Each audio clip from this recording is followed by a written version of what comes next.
There's nothing you cannot be, there's nothing you cannot do, there's nothing you cannot have.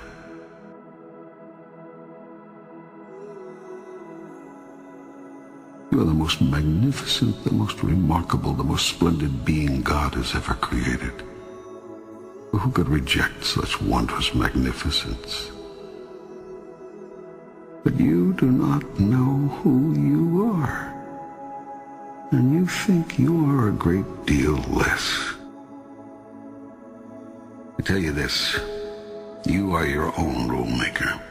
You set the guidelines, and you decide how well you have done, how well you are doing. For you are the one who has decided who and what you really are, and who you want to be. And you are the only one who can assess how well you're doing. All you see in your world is the outcome of your idea about it. Do you want your life to truly take off?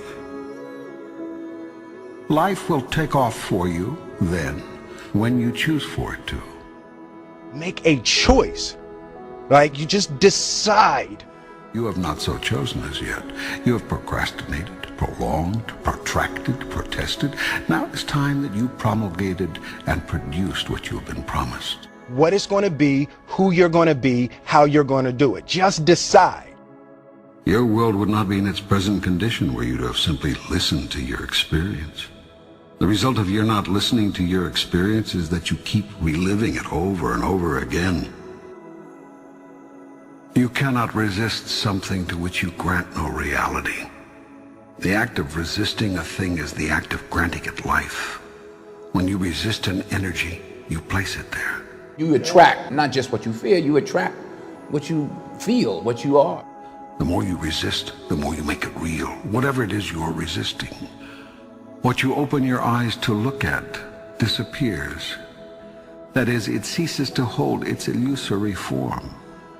If you look at something, truly look at it, you will see right through it and right through any illusion it holds for you, leaving nothing but ultimate reality in your sight.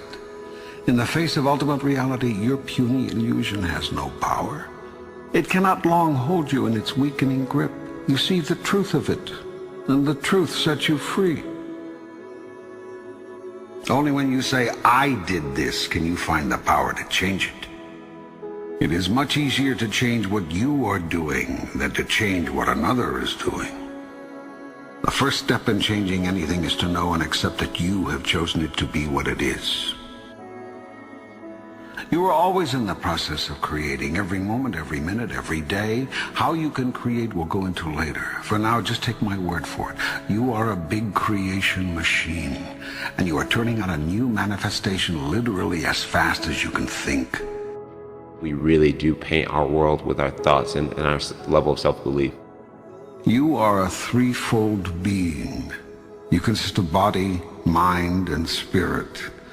You could also call these the physical, the non-physical, and the metaphysical. The process of creation starts with thought, an idea, conception, visualization. If you see it in your mind, you can hold it in your hand.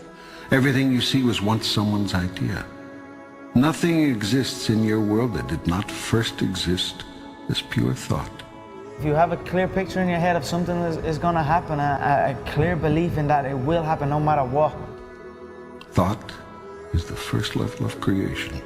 If you can see it here, next comes the word.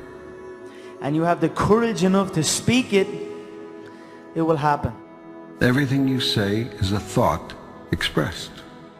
It is creative and sends forth creative energy into the universe. I wrote myself a check for $10 million for acting services rendered, and I gave myself 5 years, or 3 years maybe.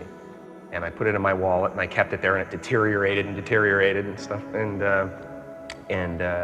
But then, just before Thanksgiving 1995, I found out that I was going to make $10 million on Dumb and Dumber. Next comes action. Actions are words moving. Words are thoughts expressed. Thoughts are ideas formed. Visualization works if you work hard. Yeah. Well, yeah, that's the thing. You can't just visualize and then, go eat a sandwich.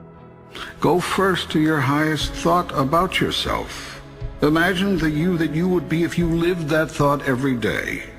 Imagine what you would think, do, and say, and how you would respond to what others do and say. Every second of every day I was daydreaming. Put the new car up on your mirror. Put the weight you want to be on the refrigerator. If you can see it in your mind, you can hold it in your hand. So, do you want your life to take off?